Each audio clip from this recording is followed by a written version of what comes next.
Have you thought about what he could have done, even if he had been alerted to the presence of these submarines?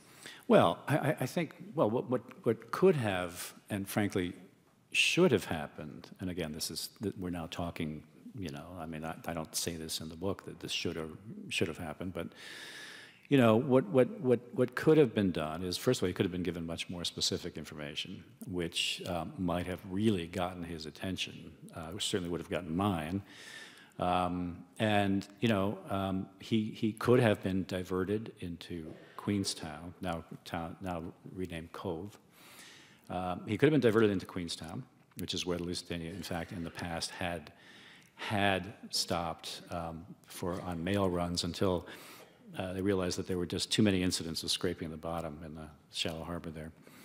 He could have been diverted there. There was a new and safer route that had just been opened, the so-called northern route, which he could have been diverted to take. And he could have been escorted by destroyers because several destroyers were, in fact, available. And, in fact, the Lusitania and other Cunard ships had been, well, not the Lusitania, but other Cunard ships had been escorted in the past. Okay. So that's one of the really important lingering questions is why? Why was it left so alone? And you have not been able to draw any specific conclusion on that. There's no smoking memo, you know, from Churchill or anybody in the Admiralty saying, hey, let's leave this ship in harm's way. There's nothing like that. What there is, though, is a body of evidence that if, you know, bits and pieces of things, that if you look at it and you were, let's say you were in a court of law and you tried to use that evidence to prove beyond a shadow of a doubt that the Admiralty wanted the Lusitania in harm's way to get America into the war, you couldn't prove it. At the same time, if you take the same body of evidence and you sort of turn it around and use like what I think scientists refer to as the Newell hypothesis approach, and try to use the same evidence to disprove that there was some kind of conspiracy, you can't do that either. There's just too much stuff. And what I do, taking the cowardly approach, I hang it on a particular naval historian, British naval historian, and a former actually intelligence guy. Initially, when he wrote a book about Room 40 and was talking about the Lusitania, he said that in his view it was a monumental cock-up, as he put it, a mistake. It was a mistake.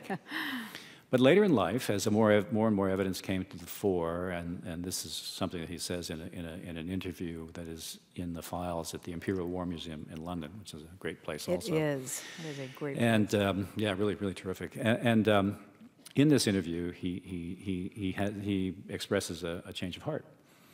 And he says, you know, I'm a lover of the Royal Navy, and you know, but he says that there's just so much evidence that he has changed his mind and has come to believe at this point that there was a plot of some kind, but he doesn't know where the plot originated, what kind of detail the plot involved, but he just felt that there was a plot. And then he says, if anybody else can explain it in a different way, please step forward and do so, because it's very hard to successfully do so. And the motivation of the plot, if there was one, would have been if there was one, get the United States in. That's clear that the motivation would have been that possibly America might have entered the war then.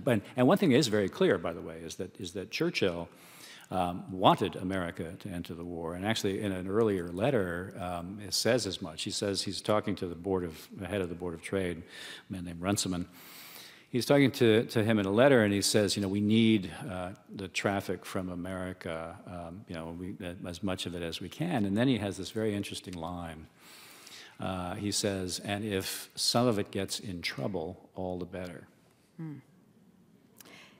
Just the plot thickens, right? Yeah.